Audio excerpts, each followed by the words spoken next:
جملہ تعریفیں اللہ وحدہ لا شریک کے لیے ہیں، اور بصد ادب و احترام کروڑوں درود و سلام کے گجرے رسول اللہ صلی اللہ علیہ وآلہ وسلم کی ذات بابرکات کے لیے ہیں کہ جن کی وجہ سے اللہ تعالیٰ نے ہمیں جمعۃ المبارک کا عظیم دن اپنے قرب خاص کے حصول کے لیے عبادت کی شکل میں عطا فرمایا ہے۔ اللہ کا جتنا شکر ادا کیا جائے اتنا ہی کم ہے۔ بے شمار نعمتیں ہیں اس کی، جن کے بارے میں قرآن فرماتا ہے کہ وَإِن تَعُدُّوا نِعْمَتَ اللَّهِ لَا تُحْصُوهَا، تم شمار کرنے لگو تمہاری گنتی کے اعداد ختم ہو جائیں گے، لیکن میرے رب کی نعمتیں ختم نہیں ہوں گی۔ ان عظیم نعمتوں میں سے، رفعتوں والی نعمتوں میں سے ایک عظیم نعمت اس امت کو جمعۃ المبارک کا دن میسر آنا ہے کہ اس کے اندر بہت ساری کرم نوازیاں، بہت ساری مہربانیاں اور بہت ساری خصوصی رحمتیں اللہ تعالی حضور علیہ الصلاۃ والسلام کی وجہ سے ان کی امت کے اوپر بھی اور اہل زمین کے اوپر اللہ تعالیٰ نازل فرماتا ہے۔ آج کی ہماری جو گفتگو ہے وہ جمعۃ المبارک اور اس کے احکام و مسائل کے حوالے سے ہے، لیکن مجھے نہیں لگتا کہ میں مختصر سے وقت میں اپنے اس عنوان کو مکمل کر پاؤں گا، لیکن اس کی جو فضیلت اور اس کی اہمیت صرف قرآن کے اندر اللہ تعالیٰ نے جو بیان فرمائی ہے، میں صرف اسی کو آپ کے سامنے ذکر کرتا ہوں، اور اگر ممکن ہوا وقت ملا تو انشاءاللہ اس سے آگے بھی چلیں گے۔ اللہ رب العزت ہمیں سن سنا کر عمل کی توفیق عطا فرمائے، اور اللہ تعالیٰ کے تو تمام عطا کردہ راستے جو ہیں وہ بڑی ہی عظمت والے ہیں، لیکن یہ جو جمعۃ المبارک کے حصول کا جو راستہ ہے اس کی مثال ایک اپنی ہی ہے، اور یہ بے مثل و بے مثال نعمت ہے اللہ تعالیٰ کی۔ اللہ تعالیٰ ہمیں اس کی قدر کرنے کی توفیق عطا فرمائے۔ قرآن مجید برہان رشید میں اللہ تعالیٰ نے پارہ نمبر 28 سورۃ الجمعہ، اس کے اندر اللہ تعالیٰ نے آیت نمبر 9، آیت نمبر 10 اور آیت نمبر 11 اس کو ذکر فرمایا ہے، اور اس میں جمعۃ المبارک کی فضیلت و اہمیت کو رب تعالیٰ نے بیان کیا ہے۔ پہلے ان کا ترجمہ سماعت فرماتے ہیں، پھر اس کے بعد آگے ان کی وضاحت کی طرف چلیں گے کہ اللہ تعالیٰ نے ارشاد فرمایا، یا ایھا الذین آمنوا، اے ایمان والو، اذا نودی للصلاۃ من یوم الجمعہ، کہ جب تمہیں جمعہ کے دن میں نماز کے لیے پکارا جائے، فاسعوا الی ذکر اللہ وذروا البیع، تو لہٰذا تم اب نماز کے لیے تیار ہو جاؤ اور نماز کی طرف نکل پڑو، اور تجارت کو، بیع کو، لین دین کو، خرید و فروخت کو ترک کر دو۔ ذالکم خیر لکم ان کنتم تعلمون، اگر تم ایسا کرو کہ جب تمہیں جمعے کے لیے پکارا جائے تو تم نماز جمعہ کی ادائیگی کے لیے نکل پڑو، اس کی تیاری کے لیے چل پڑو، اور بیع کو ترک کر دو، تو یہ تمہارے لیے خیر لکم، بہت زیادہ بہتر ہے۔ لفظ خیر جو ہے یہ اصل میں اخیر ہے، اور اخیر یہ اسم تفضیل کا صیغہ ہے کہ جس کے اندر معنی کی بہت زیادہ زیادتی پائی جاتی ہے کہ جس کی کوئی انتہا نہیں ہوتی۔ جیسے کوئی شخص بہت ہی زیادہ حسین ہو نا، اور اس کی خوبصورتی ایسی ہو کہ پورے شہر کے اندر اس جیسا حسین بندہ ہی کوئی نہ ہو، تو اس کو عربی زبان کے اندر احسن کہا جاتا ہے۔ احسن ان کے بہت زیادہ حسین ہے، اتنا زیادہ حسین ہے کہ اس کے حسن کو کوئی توڑ نہیں سکتا یا اس کے حسن کا کوئی مقابلہ نہیں کر سکتا۔ تو اسی طرح لفظ خیر جو ہے اس کے اندر بھی وہی معنی پایا جاتا ہے، اخیر، وہ کچھ تبدیلیوں کی وجہ سے صرفی اعتبار سے اخیر سے یہ خیر بن گیا۔ تو اللہ نے فرمایا کہ اگر تم ایسا کرو تو یہ تمہارے لیے اتنا بہتر ہے، اتنا بہتر ہے کہ اس سے بہتر بڑھ کے اس دن کے اندر کوئی اور کام ہی نہیں ہے۔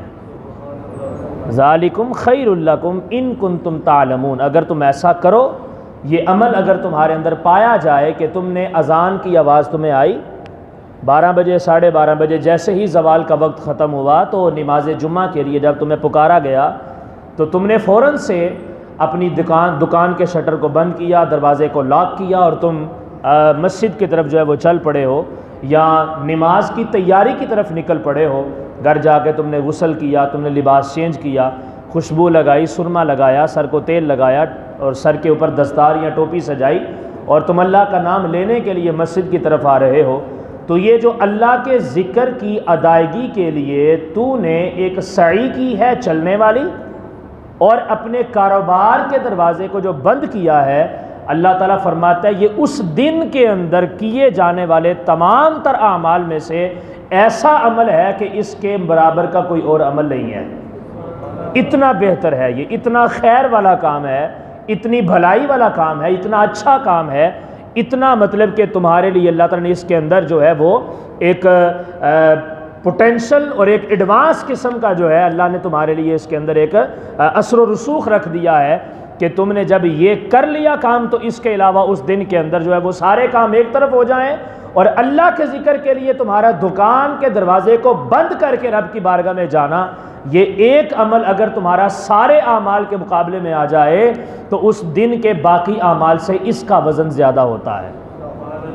آگے ارشاد فرمایا اب جب تم نے یوں کر لیا، تم دکان بند کی، تم اللہ کے راستے کی طرف نکلے، مسجد کے اندر آئے، تم نے نماز جمعہ کو ادا کیا، اب جس وقت فَإِذَا قُضِيَتِ الصَّلَاةُ، جب نماز مکمل ہو گئی، فَانْتَشِرُوا فِي الْأَرْضِ، اب جا کے پھر دکان کھول لو، مارکیٹ میں نکل جاؤ، مزدوری کرو، کام کرو، رزق حلال اور کسب حلال کے لیے اپنے تصرفات کو پیش کرو، اپنی ایفرٹ کو صرف کرو، اپنی قوت کو، اپنی توانائی کو، اپنے معاملات کو، ٹائم وہاں پہ جا کے تم جو ہے اسپینڈ کرو، اور وہاں پہ جا کے کیا کرو، وَابْتَغُوا مِن فَضْلِ اللَّهِ، حلال کمانا ہے، حرام نہیں، حلال تم کما رہے تھے، رب کے ذکر کے لیے تم نے حلال کو بھی چھوڑا، اور اب تم نے آ کے نماز کو ادا کیا، نماز ادا کرنے کے بعد فَإِذَا قُضِيَتِ الصَّلَاةُ، جب تم نے نماز جمعہ کو ادا کر لیا، فَانْتَشِرُوا فِي الْأَرْضِ، پھر تم زمین کے اندر نکل جاؤ، بکھر جاؤ، پھیل جاؤ، کوئی اپنی دکان پہ گیا ہے، کوئی مزدوری کر رہا ہے، کوئی ریڑی بان ہے وہ ریڑی لگا کے کھڑا ہے، کوئی فروٹ کی ریڑی پہ ہے، کوئی اناج کی ریڑی پہ ہے، کوئی کریانے کی دکان پہ ہے، کوئی کیسے ہے، تو اس طرح سے پوری زمین کے اندر منتشر ہو جاؤ، اور تم نے زمین کے اندر منتشر ہو کے جو کام کرنا ہے، یہ جو تم ذمہ داری نبھا کے، ڈیوٹی نبھا کے، نماز کو ادا کر کے گئے ہو، اب اس کی وجہ سے اللہ تعالیٰ نے زمین کے اندر تمہارے لیے اپنے فضل کو بکھیر دیا ہے۔ وَابْتَغُوا مِن فَضْلِ اللَّهِ، اللہ کا فضل تلاش کرو، اللہ کے کرم کو تلاش کرو، اللہ کی رحمتیں لوٹو، اللہ کی نعمتوں کو لوٹو، اور رب کی طرف سے ملنے والا جو ایک عظیم عمل کے جواب کے اندر رب کی طرف سے ملنے والا جو ثواب ہے، اب مارکیٹ کے اندر نکل کے رزق حلال کی شکل کے اندر، اللہ کے فضل کی شکل کے اندر جو ہے اس کو اختیار کرو، اس کو تلاش کرو۔ آگے اللہ تعالیٰ نے ارشاد فرمایا وَاذْكُرُوا اللَّهَ كَثِيرًا لَعَلَّكُمْ تُفْلِحُونَ، لیکن اب اس کے دوران بھی تم نے میرے ذکر کو نہیں چھوڑنا۔ وہ ذکر کئی قسموں کے اندر ہے، بعد میں عصر کی نماز بھی آنے والی ہے، مغرب کی نماز بھی آنے والی ہے، عشاء کی نماز بھی آنے والی ہے، وہ بھی تینوں تمہارے اوپر فرض ہیں، ان کو بھی اپنے وقت پہ ادا کرنا ہے۔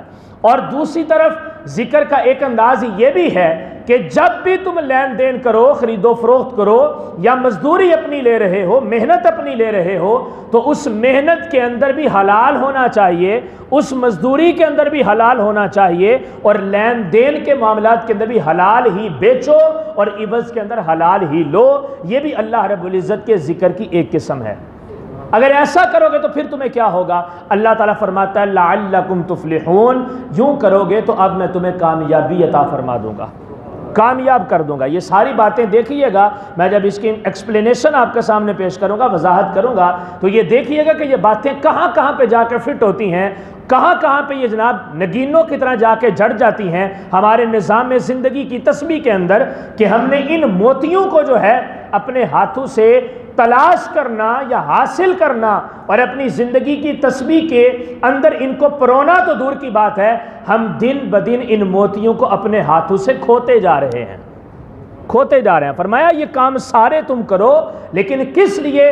یہ کرو گے تو میں تمہیں دنیا کے اندر کامیابی عطا فرما دوں گا، لعلکم تفلحون۔ اب ظاہری بات ہے، رب کی طرف سے جو بندہ دنیا میں کامیاب ہو جاتا ہے وہ آخرت میں ناکام کیسے ہو سکتا ہے؟ وہ دنیا میں بھی کامیاب ہے، آخرت میں بھی کامیاب ہے۔ اب اس کے بعد فرمایا وَإِذَا رَأَوْا تِجَارَةً أَوْ لَهْوًا انفضوا إِلَيْهَا، اور بعض لوگوں نے یہ شان نزول اس جو ہے آیت کا بیان، اس صورت کا اور ان احکامات کا بیان کیا جا رہا ہے کہ نبی کریم علیہ السلام مدینہ شریف کے اندر جمعہ پڑھا رہے تھے اور حضور خطبہ دے رہے تھے کہ قحط کے ایام تھے، مدینہ شریف کے اندر قحط کے ایام تھے اور لوگ بڑے پریشان تھے، بڑا عجیب قسم کی کیفیت تھی، کھانے کا بڑا اقال پڑا ہوا تھا اور بڑا مسئلہ خراب ہوا تھا۔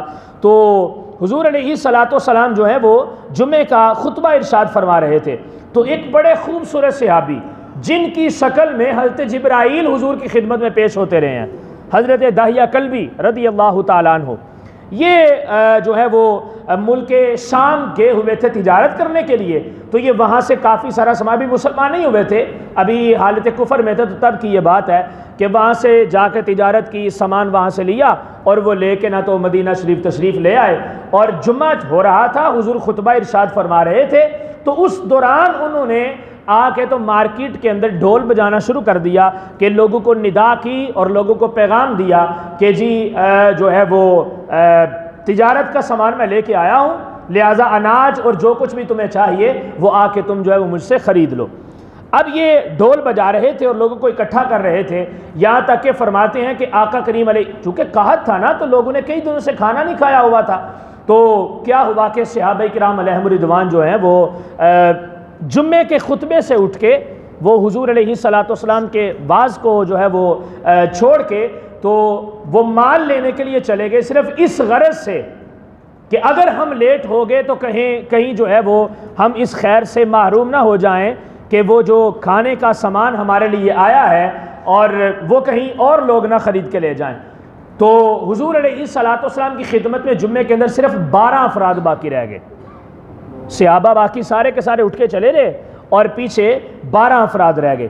اب جب 12 افراد پیچھے باقی رہے، ان کے اندر سر فہرست عشرہ مبشرہ اور چاروں خلفائے راشدین، حضرت ابوبکر صدیق، جناب عمر فاروق، جناب عثمان غنی، جناب مولا مرتضیٰ کرم اللہ تعالی وجہ الکریم رضی اللہ تعالی عنہم اجمعین، یہ 4 صحابی اور باقی ان کے ساتھ جو ہیں ٹوٹل 12 صحابہ جو ہیں وہ حضور کی بارگاہ میں بیٹھے رہے، یہ حضور کا خطبہ چھوڑ کے نہیں گئے۔ جب یہ کیفیت ہوئی تو اللہ تعالیٰ نے فوراً سے سورہ جمعہ کو نازل فرما دیا، یہ احکام نازل کیا، فرمایا وَإِذَا رَأَوْا تِجَارَةً أَوْ لَهْوًا انفضوا إِلَيْهَا وَتَرَكُوكَ قَائِمًا، اور بعض لوگوں نے جب دیکھا تجارت کو، یا باہر تماشا ہو رہا تھا، وہ ڈھول بج رہا تھا اور لوگوں کو مال جو ہے وہ خرید و فروخت کرنے کے لیے ندا کی جا رہی تھی، ان کو اکٹھا کیا جا رہا تھا، فرمایا کہ یہ تماشا دیکھنے کے لیے وہ بکھر گئے اور اس کی طرف چلے گئے، وَتَرَكُوكَ قَائِمًا، اور نماز کو چھوڑ دیا، رب کی بارگاہ میں کھڑے ہونے کو ترک کر دیا۔ اب یہ ایک قلبی کیفیت یا ایک طبی کیفیت کا ایک انداز تھا، اس میں اب یہ نہیں کہ صحابہ کرام علیہم رضوان نے نبی کریم علیہ السلام کو چھوڑ دیا یا حضور ان کے اوپر ناراض ہوئے، بالکل نہیں ناراض ہوئے، اگر ناراض ہوتے تو بڑے سخت قسم کے الفاظ یہاں پر اللہ تعالیٰ نازل فرماتا، لیکن سخت الفاظ نہیں ہے، چونکہ ان کی بھی کیفیت اور طبیعت کا اللہ رب العزت کو بھی پتا تھا کہ کئی دنوں سے کھایا کچھ نہیں ہے، قحط کا جو ہے وہ موسم چل رہا ہے، بارش بھی نہیں ہوئی، اناج بھی نہیں ہے، اور خرد و نوش کی اشیاء جو ہیں ان کے اندر دقت موجود ہے، لہٰذا اللہ تعالیٰ نے ارشاد فرمایا کہ میرے محبوب ان کو کہیں قل ما عند اللہ خیر من اللہو و من التجارہ، اللہ رب العزت کے ہاں جو ہے یہ جو تمہارا کام ہے کہ تم نے نماز کو تم نے چھوڑ کے تجارت اور وہ جو کچھ تماشا باہر ہو رہا تھا تم جو اس کی طرف متوجہ ہو گئے ہو، اللہ نے فرمایا کہ میرے نبی ان کو بتائیں کہ اس کے اندر ان کے لیے خیر نہیں ہے، اس کے اندر ان کے لیے خیر نہیں ہے۔ رزق دینے والا وہ ہے، اگر کسی وجہ سے کسی حکمت عملی کے انداز میں اگر اس کی طرف سے کوئی ابتلا تمہارے اوپر آیا ہوا ہے تو یہ اس کے اندر بھی تمہیں صبر کرنے کی ضرورت ہے، لیکن اگر بالفرض تم چلے گئے ہو تو اب تمہارے لیے صرف اتنا حکم ہے کہ میرے نبی کی بات کو چھوڑ کے نہیں جانا، میرے نبی کی مجلس کو چھوڑ کے نہیں جانا۔ پارہ نمبر 18 کے اندر اللہ تعالیٰ نے ارشاد فرمایا، اللہ نے فرمایا کہ اے میرے محبوب ان لوگوں کو بتا دیں اگر میری بارگاہ میں آنا ہے تو مجھ سے اجازت لے کے آنا ہے، اور اگر میری بارگاہ سے جانا ہے تو تب بھی مجھ سے اجازت لے کے جانا ہے۔ اجازت لے کے آنا ہے میرے پاس اور مجھ سے اجازت لے کے جانا ہے۔ یہ آداب ہیں آقا کریم علیہ السلام کی مجلس انور کے، حضور کی صحبت کے، حضور کی بیٹھک کے، حضور کی کلاس کے۔ وہ پیچھے بھی ایک دو جمعے کے سابقہ جمعات میں ایک میں نے روایت ذکر کی تھی، جبرائیل علیہ السلام کا حضور کی بارگاہ میں آ کے بیٹھنا اور ان کا صحابہ کرام علیہم رضوان اور ہم جیسے نکارہ لوگوں کو ایک تعلیم دینا کہ محمد رسول اللہ کی بارگاہ تمہاری بارگاہ جیسی نہیں ہے، ان کی خدمت میں آنا ہے تو تمہارا ایک انداز خاص ہونا چاہیے، اس کی ایک کیفیت ہے، اس کا ایک اینگل ہے اس کی سوچ کا اور اس مدار کے اندر داخل ہونے کا کہ جو میرے مصطفیٰ کریم علیہ السلام کی مجلس ہے۔ تو فرمایا کہ میرے محبوب ان کو فرمائے ما عند اللہ خیر من اللہو ومن التجارہ، جو خیر ہے وہ صرف اسی بات کے اندر ہے کہ تم تجارت اور لہو و لعب کو چھوڑ کے رب کی بارگاہ میں داخل ہو جاؤ، حاضر ہو جاؤ، اس سے بڑھ کے تمہارے لیے خیر والی چیز نہیں کوئی نہیں ہے۔ واللہ خیر الرازقین، اور اللہ تعالیٰ جو ہے وہ سب سے زیادہ بہترین رزق عطا فرمانے والا ہے۔ یہ جناب آیات تھیں جو اللہ تعالیٰ نے سورہ جمعہ کے اندر جمعۃ المبارک کی عظمت و شان اور اس کی اہمیت کے لیے نازل فرمائی ہیں۔ یہاں پہ جو بات قابل غور میں ذکر کرنا چاہتا ہوں وہ یہ ہے، قرآن پاک میں 4 جگہ پہ لفظ وَذَرُوا کا استعمال کیا گیا، ترک کرنا، کہ ترک کر دو، تم کوئی بھی چیز ہو سکتی ہے۔ 4 جگہ پہ اللہ تعالیٰ نے لفظ وَذَرُوا کو ذکر کیا، لیکن چاروں جگہ پہ اس کا مطلب ترک کرنا نہیں ہے۔ 2 جگہیں ایسی ہیں کہ جہاں پر لفظ وَذَرُوا واو ذال را واو الف جمع کا صیغہ ہے اور امر کا صیغہ ہے۔ یہ لفظ وَذَرُوا جو ہے 2 جگہ پہ اس کا مطلب ترک کرنا ہے اور امر ہے۔ جب رب کی طرف سے امر آتا ہے تو اس کا مطلب وجوب ہوتا ہے، اس کا مطلب کیا ہوتا ہے؟ وجوب ہوتا ہے، وہ واجب کے حکم میں ہوتا ہے، واجب کے ضمن میں ہوتا ہے، وہ اس کا حکم سخت ہے۔ اللہ نے ارشاد فرمایا اقیموا الصلاۃ وآتوا الزکاۃ، نماز کو قائم کرو، زکوٰۃ کو ادا کرو، یہ حکم ہے۔ اب نماز پڑھنا جو ہے یہ تو فرضیت ہے، رب کی طرف سے لازم ہے، لیکن اس کے ساتھ ساتھ نماز کو قائم کرنا بھی واجب ہے۔ بعض نے اس کو فرضیت کے حکم میں بھی لیا ہے، نماز کو قائم کرنا۔ اور وہ نماز قائم کیسے ہوتی ہے؟ وہ نماز قائم ایسے ہوتی ہے، ہاتھ باندھ کے تکبیر تحریمہ پڑھ کے رب کی بارگاہ میں یوں کھڑے ہو جاؤ کہ دنیا و ما فیہا کا تمہیں خبر ہی کوئی نہ ہو، بس رب ہو، رب کا بندہ ہو۔ اس کے اوپر ایک مثال ہے میرے ذہن کے اندر آ گئی کہ نبی کریم صلی اللہ علیہ وآلہ وسلم عبادت کرتے ہیں، ساری ساری رات گزر جاتی ہے، عبادت پوری نہیں ہوتی۔ صحابہ نمازیں پڑھتے ہیں، ساری ساری رات گزر جاتی ہے، نماز پوری نہیں ہوتی۔ بسا اوقات تو یوں ہوتا ہے کہ ایک ایک رکعت کے اندر پوری پوری رات گزر جاتی ہے، ایک ایک سجدے کے اندر پوری پوری رات صرف ہو جاتی ہے، نماز پوری نہیں ہوتی۔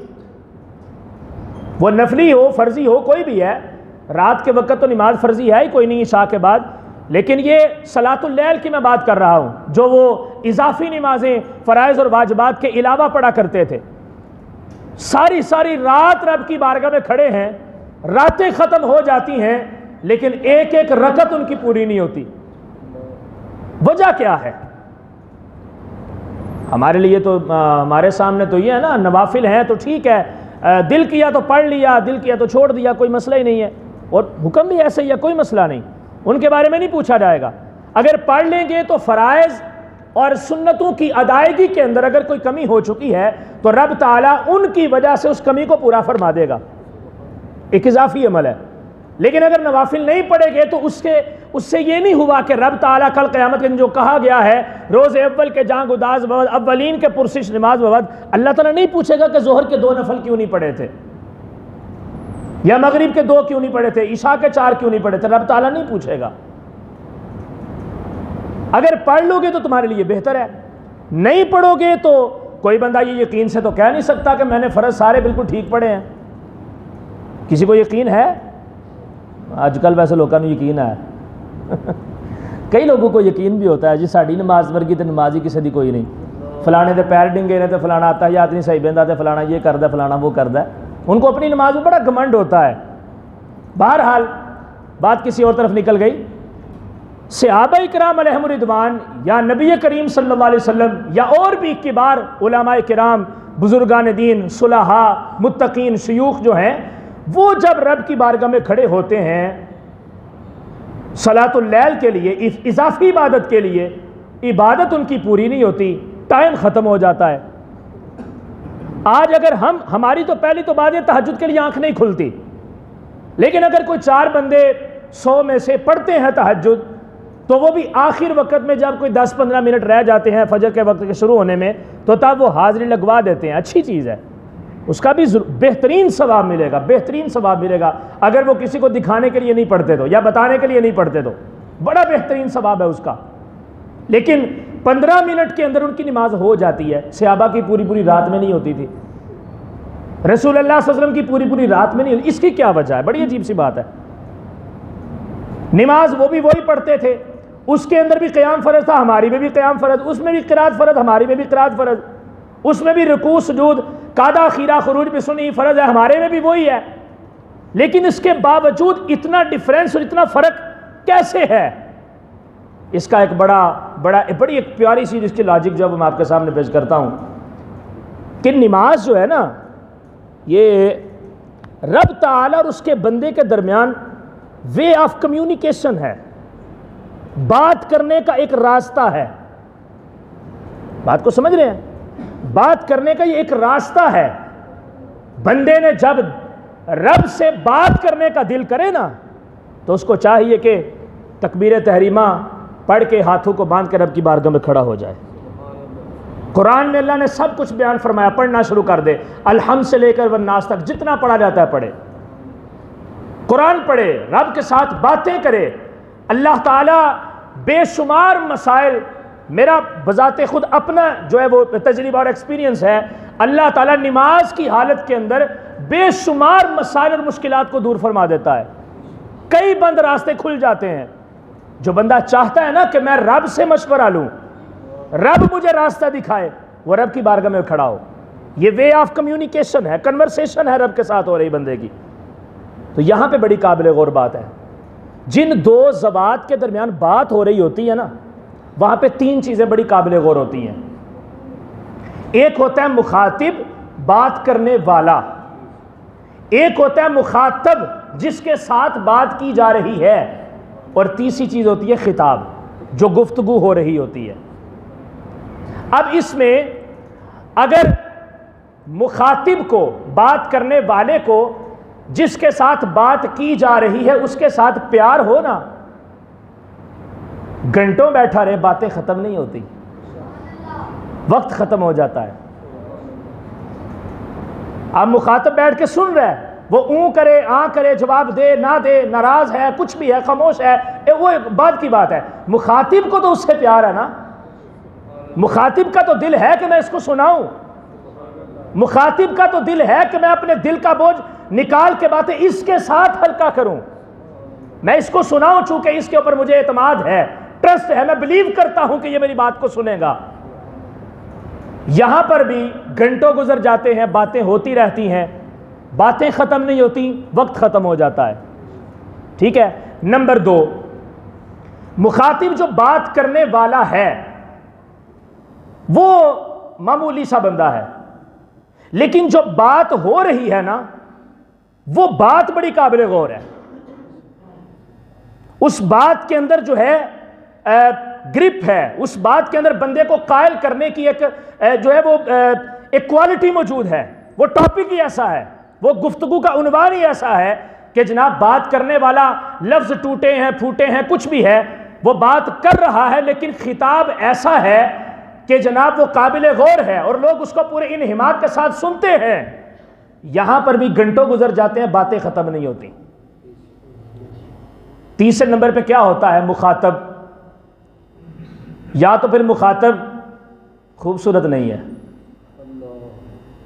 جی، یا تو پھر مخاطب جو ہے وہ ٹھیک نہیں ہے، وہ توجہ سے سنتا نہیں ہے، وہ بندے کی بات کا جواب نہیں دیتا، رپلائی نہیں کرتا، اس کو جو ہے وہ کمپنی نہیں دیتا. تو مخاطب کیا کرتا ہے؟ مخاطب پھر اس سے پیچھے ہٹ جاتا ہے، یار یہ تو سنتا ہی نہیں ہے، یہ تو بات کا جواب ہی نہیں دیتا. اب یہاں پہ ذرا غور کریں، خطاب ہو رہا ہے قرآن کا، مخاطب ہے رب کائنات، مخاطب ہوں میرے جیسا گناہگار بندہ. اب میں تو ناکارہ ہوں، مجھ سے تو بولا بھی نہیں جاتا، مجھے تو آتا ہی کچھ نہیں ہے، لیکن بات کون کس کی ہو رہی ہے؟ الحمدللہ رب العالمین الرحمن الرحیم مالک یوم الدین ایاک نعبد و ایاک نستعین اہدنا الصراط المستقیم. یہ خطاب ہے، یہ بات ہو رہی ہے اور مخاطب رب کائنات ہے. ایک صرف خطاب کرنے والا جو ہے اودا منہ سونا نہیں، لیکن گل سونی ہے، جد نال کیتی جا رہی ہو گل سنن والا سونا ہے. سوال یہاں پہ یہ پیدا ہوتا ہے، جب خطاب سنا جانے والا ہے، مخاطب سننے والا ہے، خطاب کرنے والے کا وقت جلدی ختم کیوں ہو جاتا ہے؟ باتیں پوری کیوں نہیں ہوتی؟ مزہ کیوں نہیں آتا اس میں؟ اس کی وجہ صرف یہی ہے، ہمارا مخاطب کی طرف دھیان ہی نہیں ہے، ہمارا خطاب کی طرف دھیان ہی نہیں ہے. آپ کے لیے ایک اسائنمنٹ ہے، اس ویک کے اندر آپ اگلے جمعے تک یہ کر کے دیکھیے گا. جو 4 صورتیں آپ کو آتی ہیں نا، سورہ ناس آتی ہے، سورہ فلق آتی ہے، قل هو اللہ آتی ہے، تبت یدا آتی ہے، اذا جاء نصر اللہ آتی ہے، قل یا ایھا الکافرون آتی ہے، ان کا ترجمہ یاد کریں. وہ ترجمہ یاد کر کے پھر رب کی بارگاہ میں کھڑے ہوں اور قرآن پڑھتے جائیں، ترجمے پہ نظر لگاتے جائیں. آپ دیکھیں گے گھنٹہ گزر جائے گا، نماز پوری نہیں ہوگی. یہ بات ہوتی ہے. رب کی بارگاہ میں جس وقت بندہ پہنچے تو پھر اس کا ہو کے آئے، اس اعتماد کے ساتھ وہ خود کہتا ہے اور چلے بندے مجھ سے مانگ، اس نیت کے ساتھ کہ میں دیتا ہوں. پھر مانگ مجھ سے کہ میں دیتا ہوں، پھر دیکھ میں تجھے کیوں نہیں دیتا. تو بات کر مجھ سے کہ میں سنتا ہوں، یقین کے ساتھ کر مجھ سے بات، پھر دیکھ تیری سنی جاتی ہے کہ نہیں سنی جاتی. ساری دنیا تمہیں دھتکار کے پھینک دے گی، لیکن جب مجھ پہ یقین ہوگا کہ میں سنتا ہوں، میں جواب دیتا ہوں. وَإِذَا سَأَلَكَ عِبَادِي عَنِّي فَإِنِّي قَرِيبٌ اُجِیبُ دَعْوَتَ الدَّاعِ إِذَا دَعَانِ. میرا بندہ جب بھی میرے بندے میرے بارے میں سوال پوچھتے ہیں کہ رب ساڈا کتھے وے، محبوبہ انہاں نو کہہ دے تسی رب نو پکار کے دیکھو، رب ہے ہی تواڈے نیڑے. تم رب کو پکار کے تو دیکھو، رب کی طرف آؤ تو صحیح. اب یہ بات ہو رہی تھی کہ رب نے کہا جب تمہیں نماز کے لیے پکارا جائے، جمعے والے دن بند کرو اپنی دکان کو، آؤ رب کے ذکر کی طرف، آؤ تو صحیح، اجتماعی طور پہ اس کو یاد کرو تو صحیح، اس کے نام کے لیے دکان کو چھوڑ کے آؤ تو صحیح. تم صرف اس بات کے پیچھے بھوکے اور مارے مارے لالچی بن کے پھر رہے ہو کہ میرا 10 روپے کا گاہک نہ چلا جائے، میرا 100 روپے کا گاہک نہ چلا جائے، میرا 500 روپے کا گاہک نہ چلا جائے. اس 500 کو رب کے ذکر کے لیے چھوڑ کے آؤ، رب 10 کے اندر بھی برکت پیدا فرما دے گا. کیونکہ تم آ کس کے لیے رہے ہو؟ اس کے لیے آ رہے ہو جس نے تمہیں 10 والا گاہک بھی دیا، جس نے تمہیں 100 والا بھی دیا، جس نے تمہیں 500 والا بھی دیا. لیکن کیا ہے، اس قوم کا مزاج بنی اسرائیل والا بن چکا ہے. اللہ نے فرمایا وَإِذْ أَخَذْنَا مِيثَاقَكُمْ وَرَفَعْنَا فَوْقَكُمُ الطُّورَ، رب نے کوہ طور پہاڑ فرشتوں کا اٹھا کے ان کے اوپر کھڑا کر دو. پارہ نمبر 1 کے اندر 2 جگہ پہ رب نے فرمایا، 2 جگہ پہ فرشتوں نے کیا کیا، کوہ طور پہاڑ اٹھایا، بنی اسرائیل کے اوپر لا کے کھڑا کر دیا. بندے دے پتر بن جو تے سوٹ دیاں گا تھلے، سارے مر جاؤ گے. انہوں نے کہا باری تعالیٰ نہیں، معافی مانگتے ہیں، ہم ٹھیک ہو گئے، اب نہیں ایسا کریں گے. جب اللہ نے فرشتوں سے کہا نا اتارو نیچے، انہوں نے کہا ثم تولیتم من بعد ذالک، اللہ نے فرمایا پھر گئے، منحرف ہو گئے، انکار کر بیٹھے. اس قوم کا بھی یہ حال بن چکا ہے. وَإِذَا مَسَّ الْإِنسَانَ الضُّرُّ دَعَانَا لِجَنبِهِ أَوْ قَاعِدًا أَوْ قَائِمًا، جب اس کے اوپر مصیبت آئی، اس نے لیٹے ہوئے بھی رب کو یاد کیا، اس نے بیٹھے ہوئے بھی رب کو یاد کیا، اس نے سوتے بھی رب کو یاد کیا، چلتے پھرتے بھی رب کو یاد کیا. جیسے ہی یاد کرتا گیا رب مشکل کو دور کرتا گیا. جب دور ہو گئی اس نے کہا ربا تو کون تھے، میں کون؟ مصیبت میں تمہیں وہ یاد آ گیا، تمہیں خوشی میں وہ یاد کیوں نہیں آیا؟ پریشانی کے عالم میں وہ تمہیں یاد آ گیا، تجارت کے وقت وہ یاد کیوں نہیں آیا؟ کیا ہمارے معاشرے کے اندر جمعے کے دن دکانیں نہیں کھلی ہوتی؟ جمعے کے وقت میں 3 4 بندے ایک کاروبار کو چلا رہے ہیں. رب نے یہ تو نہیں کہا کہ آ کے نماز پڑھو، رب نے کہا وازار البیع. 2 جگہ پہ رب نے لفظ وازارو کا استعمال کیا جس کا مطلب ہے ترک کرنا، مکروہ تحریمی ہے، حرام کے ضمن کے اندر ہے اس وقت کے اندر تجارت کرنا، حرام ہے اس وقت کے اندر تجارت کرنا. لوگ کہتے ہیں ہم تو حلال کما رہے ہیں، حلال تو کما رہے ہو لیکن حرام کر کے کما رہے ہو. رب کے طریقے کے مطابق اگر نہیں کماؤ گے تو تم رشوت نہ لو، سود نہ لو، رب کا طریقہ تم نے نہیں اپنایا، وہ بھی کمائی حرام کی ہے. اللہ نے فرمایا بازار البیع، ترک کر دو تجارت کو. دوسرے مقام پہ اس کو جب میں دونوں کی اگزامپل بیان کروں گا نا ان کا مفہوم، تو پھر آپ کو اس کی سمجھ آئے گی کہ ترک کیسے کرنا ہے. اللہ نے کیا فرمایا، یا ایھا الذین آمنوا اتقوا اللہ وذروا ما بقی من الربا ان کنتم مؤمنین.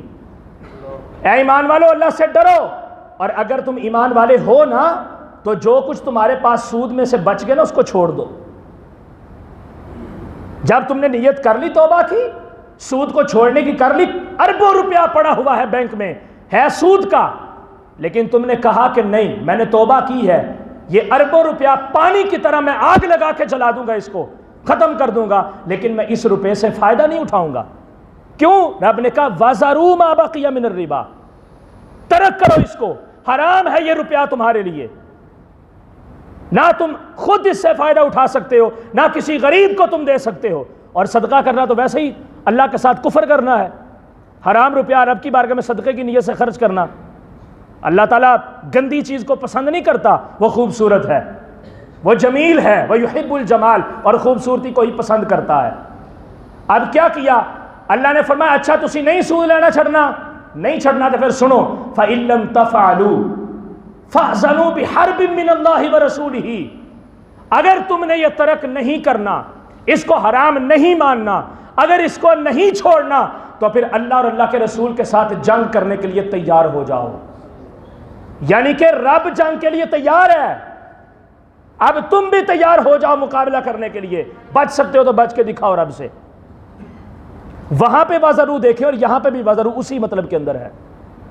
یعنی کہ جیسے سود لینا حرام ہے، سود کھانا حرام ہے، اس کی گواہی دینا حرام ہے، اس کی مکاتبت کرنا لکھنا اس کو حرام ہے، اسی طرح جمعے کے وقت میں 1 روپیہ کمانا بھی حرام ہے. اللہ نے فرمایا وازر البیع.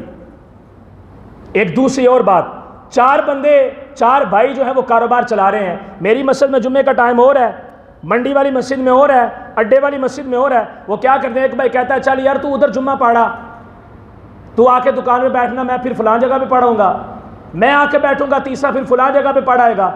جمعہ تو ادا کر لیا، بیع کو ترک نہیں کیا، تجارت کو ترک نہیں کیا. رب نے تجارت کو ترک کرنے کا حکم دیا ہے. بند کرو دروازے دکان کے۔ یہ بالکل بھی مناسب عمل نہیں ہے، یہ نامناسب چیز ہے، رب کی شان کے لائق نہیں ہے۔ یہی مذاق اللہ تعالیٰ کے ساتھ بنی اسرائیل نے کیا تھا۔ اللہ نے فرمایا گائے کو ذبح کرو، بولے کہ جوان ہے کہ بڈھی ہے؟ اللہ نے فرمایا جوان ہے۔ پھر پوچھا رنگ کیسا ہے؟ اللہ نے رنگ بتایا یہ ہے۔ پھر پوچھا اس طرح کی مارکیٹ میں بڑی ساری گائے موجود ہیں، بتائیں کون سی ہے، ہم تو مشتبہ ہو گئے ہیں، ہمیں تو سمجھ نہیں آ رہی کہ کون سی گائے ذبح کرنی ہے۔ اللہ نے پھر فرمایا وہ گائے فلاں کیفیت کی ہے، یہ اس کا انداز ہے، یہ اس کی کیفیت، یہ چیز ہے۔ پھر اس گائے کو لا کے جو ہے وہ ذبح کیا گیا۔ اللہ کے رسول صلی اللہ علیہ وسلم ارشاد فرماتے ہیں رب کے حکم کے اوپر جب پہلے حکم آیا تھا کہ اذبحوا بقرہ، تم لوگ گائے کو ذبح کرو، اگر پہلے حکم کے اوپر جس مرضی گائے کو پکڑ کے ذبح کر لیتے اللہ تعالیٰ ان کے مقصود کو پورا فرما دیتا۔ جب وہ ہیلے بہانے کے اندر پڑے، پتا تھا نا ساڑی چوری پھڑی رہنی ہے، قتل تے اسی کیتا اپنے بھرا نوں تے رب نے تو ہن زندہ کر چھڑنا انہوں تے ساڈا پردہ ظاہر ہو جانا ہے۔ انہوں نے پھر بہانے کیے، کون سی گائے، کیسی گائے، کہاں کی گائے، انداز کیسا، طبیعت کیسی، کیفیت کیسی، مزاج کیسا۔ اللہ نے فرمایا جی انجے تو پھر میں معاملہ تو اڑدے پریشان کن کردا جاواں گا۔ یہ وہی کیفیت ہے۔ جب ہم نے یہ ہیلے کیے نا، تو فلاں مسجد میں پڑھا، پھر تو آ جانا فلاں میں پڑھاؤں گا، پھر میں آ جاؤں گا فلاں میں یہ پڑھائے گا، یہ ہیلہ ہے، یہ بہانہ ہے، صرف اس اسپیسیفک ٹائم کے اندر، ٹائم ڈوریشن کے اندر اپنی دکان کو بند نہ کرنے کا، کہیں گاہک ضائع نہ ہو جائے۔ رب کے اوپر توکل نہیں ہے، رب کے اوپر بھروسہ نہیں ہے۔ جب رب کے بن کے رب کی بارگاہ میں آئے، رب کے ذکر کے لیے اپنے تمام معاملات دنیا کو چھوڑ کے رب کی بارگاہ میں آئے، اس وقت جس وقت میں اس سورت کو نازل کیا گیا، کیا وہ قحط ساری زندگی کے لیے رہا؟ ختم ہو گیا۔ ایک وقت ایسا آیا کہ اتنے عظیم امیر کبیر صحابی بنے کہ جناب انہوں نے اپنے مسلمانوں کا پیٹ پالنا تو دور کی بات ہے، کفار کے لوگوں کے بھی پیٹ پالنے شروع کر دیے۔ یہ رزق کی فراوانی کہاں سے آئی؟ یہ وہی طریقہ تھا جس طریقے کی آج ضرورت ہے کہ اللہ رب العزت کے لیے، اس کے ذکر کے لیے، اس کے حکم کے مطابق اپنی نفسانی خواہشات کو ختم کر کے رب کی بارگاہ میں آ کے جھکو۔ اللہ نے فرمایا ہے تم بیع کو ترک کرو، ذالکم خیر لکم ان کنتم تعلمون، اگر تم ایسا کرو گے تو یہ کام تمہارے لیے بہت زیادہ بہتر ہے، بہت زیادہ بہتر ہے۔ تو یہ انداز جو ہے ہمارے معاشرے کے اندر پایا جاتا ہے۔ جمعے کی بڑی فضیلت ہے، بڑا مقام ہے، بڑا مرتبہ ہے۔ میں نے کہا تھا کہ اس کے اوپر بڑی ساری باتیں ہیں، لیکن میں صرف قرآن کے اندر جو اس کا بیان کیا گیا میں صرف اسی کو آپ کے سامنے بیان کر پاؤں گا، چونکہ وقت تھوڑا ہے تو اس کو میں نے آپ کے سامنے پیش کیا۔ خلاصہ یہ ہے کہ جمعۃ المبارک کے وقت میں سارا دن کوئی نہیں کہہ رہا کہ دکانیں بند کرو، کمائی اپنی روک دو، کوئی نہیں کہہ رہا۔